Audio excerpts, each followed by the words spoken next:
इमामगंज में जहां मांझी की बहू नामांकन कर रही होती है, नामांकन सभा होता है, वहां पे एनडीए के तमाम बड़े नेता मौजूद हैं। देखिए, खुद जीतन राम मांझी मौजूद हैं, सम्राट चौधरी, विजय सिन्हा मौजूद हैं, लेकिन वहां से एलजेपीआर के प्रदेश अध्यक्ष राजू तिवारी गायब है। देव्यांशु जी, आखिर ऐसी क्या नौबत आ गई कि आप सब जगह नामांकन सभा में जा रहे हैं, लेकिन जीतन राम मांझी की बहू की नामांकन सभा में राजू तिवारी नहीं जा रहे हैं? मैसेज क्या ही जाएगा कि भाई चिराग खार खाए हुए हैं। चिराग पासवान ने उस समय तो कुछ नहीं कहा, लेकिन अब असली बदला रह रहे हैं। अगर इनके दो बड़े दलित नेता ही इस तरीके से लड़ेंगे तो इसके लिए बीजेपी को तो कुछ ना कुछ तैयारी करके रखना चाहिए। अगर एलजेपीआर ये दिखलाएगी कि नहीं भाई हम अंदर से नाराज हैं, तो कहीं ना कहीं इमामगंज सीट फंस सकता है। जीतन राम मांझी की बहू दीपा मांझी, पहली बार ही उन्हें बड़ा झटका लग सकता है।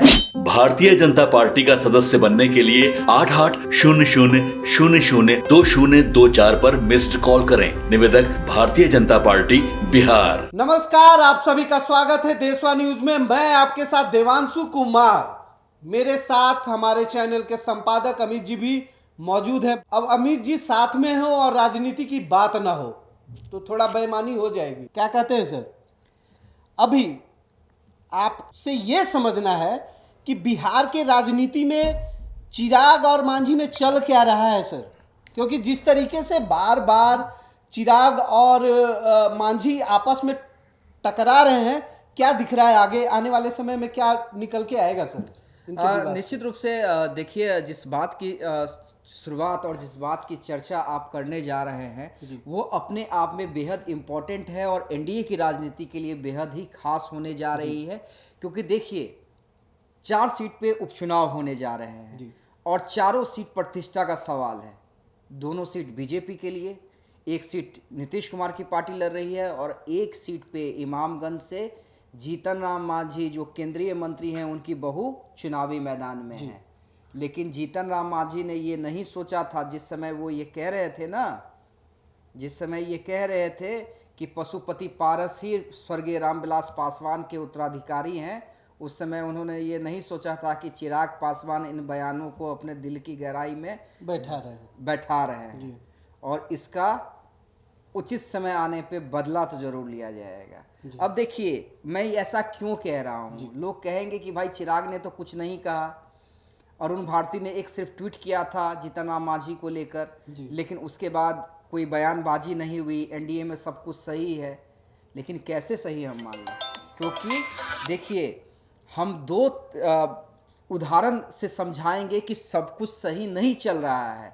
सबसे पहले देव्यांशु जी, आप ये समझिए कि राजू तिवारी जो एलजेपीआर के प्रदेश अध्यक्ष हैं, वो तरारी में मौजूद रहते हैं। तरारी में जब नॉमिनेशन होता है सुनील पांडे के बेटे का, तब राजू तिवारी वहां मौजूद रहते हैं। मनोरमा देवी जो नीतीश कुमार से जेडीयू के उम्मीदवार है बेलागंज में, सुरेंद्र यादव के बेटे के खिलाफ चुनाव लड़ रही हैं, वहां पे एलजेपीआर के प्रदेश अध्यक्ष नामांकन सभा में मौजूद रहते हैं। लेकिन वहीं इमामगंज में जहां पे दीपा मांझी की बहू नामांकन कर रही होती है, नामांकन सभा होता है, वहां पे एनडीए के तमाम बड़े नेता मौजूद हैं। देखिए, खुद जीतन राम मांझी मौजूद हैं, सम्राट चौधरी, विजय सिन्हा मौजूद हैं, विजय चौधरी मौजूद हैं जेडीयू के तरफ से, लेकिन वहां से एलजेपीआर के प्रदेश अध्यक्ष राजू तिवारी गायब है। देव्यांशु जी, क्यों गायब हैं? आखिर ऐसी क्या नौबत आ गई कि आप सब जगह नामांकन सभा में जा रहे हैं, लेकिन जीतन राम मांझी की बहू की नामांकन सभा में राजू तिवारी नहीं जा रहे हैं? देखिए, कहने के लिए लोग कह सकते हैं कि एलजेपीआर के दूसरे जो प्रदेश स्तर के नेता हैं वो मौजूद थे। निश्चित रूप से एलजेपीआर के दूसरे प्रदेश स्तर के नेता मौजूद थे, लेकिन इससे कोई स्ट्रॉन्ग मैसेज नहीं गया। मैसेज क्या ही जाएगा कि भाई चिराग खार खाए हुए हैं, चिराग खार खाए हुए हैं। इनके प्रदेश अध्यक्ष बाकी जगह तो जा रहे हैं, लेकिन वहां नहीं जा रहे हैं। अब देखिए, इसकी शुरुआत कहां से हुई वो हम डिटेल्ड में वही तो जानना चाह रहे हैं कि जिस तरीके से इन लोगों के बीच में मतलब तनातनी चल रहा है वो जगजाहिर नहीं हो रहा है, लेकिन बयानों के द्वारा कुछ ना कुछ हम लोग को भी समझ में आ रहा है।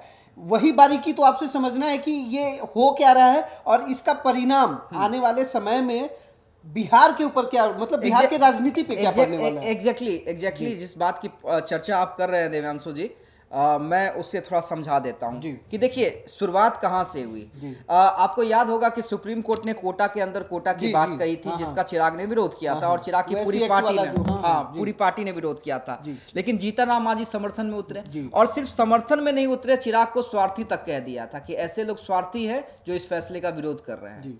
ठीक है, एक वो टीस।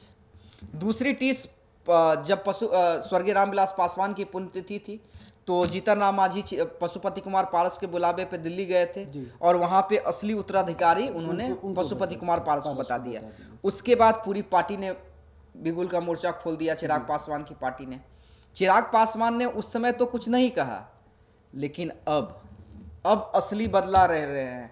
और देखिए मैं ये कहूंगा कि देखिए एनडीए के लिए ये सही नहीं है, एनडीए के लिए ये सही नहीं है। और ये नहीं, मैसेज जो जा रहा है, अगर वोटों का बंटवारा होगा, अगर देखिए ऐसा नहीं है, बीजेपी का अपना वोट बैंक है, नीतीश कुमार का अपना वोट बैंक है, जीतन राम मांझी का अपना वोट बैंक है, तो चिराग का भी अपना वोट बैंक है। और सिर्फ वोट बैंक नहीं है, युवाओं के अंदर एक अच्छी पकड़ है। जी, जी। एक अच्छी पकड़ है युवाओं के अंदर, जैसे तेजस्वी यादव की है वैसी चिराग पासवान की है।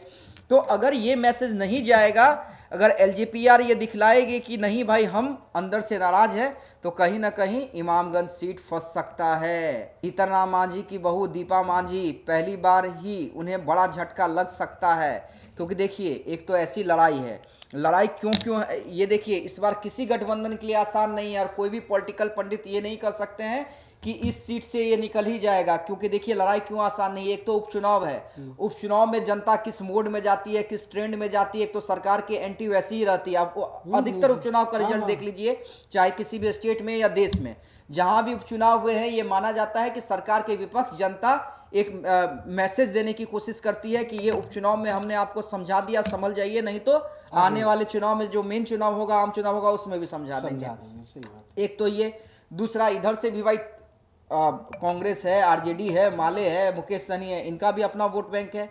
तो दो मेन गठबंधन की लड़ाई, उपचुनाव वाला फैक्टर। तीसरे प्लेयर प्रशांत किशोर आ गए हैं, वो इस बार किसका वोट काटेंगे, कहां से काटेंगे, ये भी देखना दिलचस्प होगा। खुद जीतेंगे तो नहीं, लेकिन हरा किसको देंगे ये देखना पॉइंट होगा। तो ऐसे में अगर ये चिराग नहीं जाते हैं, और देखिए बिहार विधानसभा के अंदर की जो गणित है, सीटों का गणित है, वो भी आप ऐसा नहीं कर सकते हैं एनडीए के पास इतना है कि अगर 2-4 सीट हार भी जाएगी तो कोई फर्क नहीं, वो तो नेक टू नेक, मतलब एकदम नेक टू नेक चल रहा है। थोड़ा सा ऊपर नीचे से इफेक्ट पड़ रहा है। तो 4 सीट जीतना भी है, उपचुनाव का भी है, ऊपर से ये बताइए कि चिराग पासवान अंदर से खार खाएंगे और 1-2 सीट भी फंस जाती है तो क्या होगा। जी नहीं, जिस तरीके का वही चर्चा इसी पे है कि ये चलिए 4 सीट का चल रहा है अभी बात, लेकिन आने वाला 2025 का विधानसभा ऑब्वियस है कि एनडीए घटक दल के साथ ही यहाँ पे इलेक्शन लड़ेंगी, लेकिन अगर इनके 2 बड़े दलित नेता ही इस तरीके से लड़ेंगे तो इसके लिए बीजेपी को तो कुछ ना कुछ तैयारी करके रखना चाहिए, मतलब इसका विकल्प कुछ तो बनाना चाहिए, ऐसा आपको लगता है? नहीं, बिल्कुल करना तो पड़ेगा। आपको याद होगा देवांशु जी, जब हम तरारी गए थे और मैंने ये सम्राट चौधरी से जब मैं इंटरव्यू कर रहा था तो मैंने ये सवाल कर दिया था, बड़ा अनकंफर्टेबल नजर आया, नहीं सब ठीक है, सब ठीक है, सब ठीक है।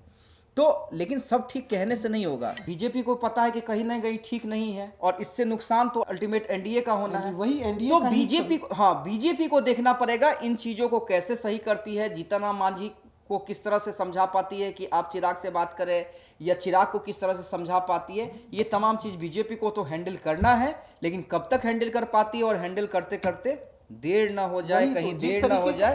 ये जिस तरीके से अभी 2 दलित, बिहार के 2 दलित बड़े नेता जो एनडीए के पार्ट भी हैं, और इस तरीके से आपस में ही इन लोगों का जो बयानबाजी है, खैर खुल के कुछ सामने तो आ नहीं रहा है, लेकिन जिस तरीके से इन लोगों का बयानबाजी है, ये कहीं ना कहीं बीजेपी को जरूर टेंशन देने वाली है बिहार के लिए। बाकी आगे आने वाला समय ही बताएगा। खैर ऐसे ही तमाम राजनीतिक खबरों के लिए हमारे साथ जुड़े रहे। धन्यवाद।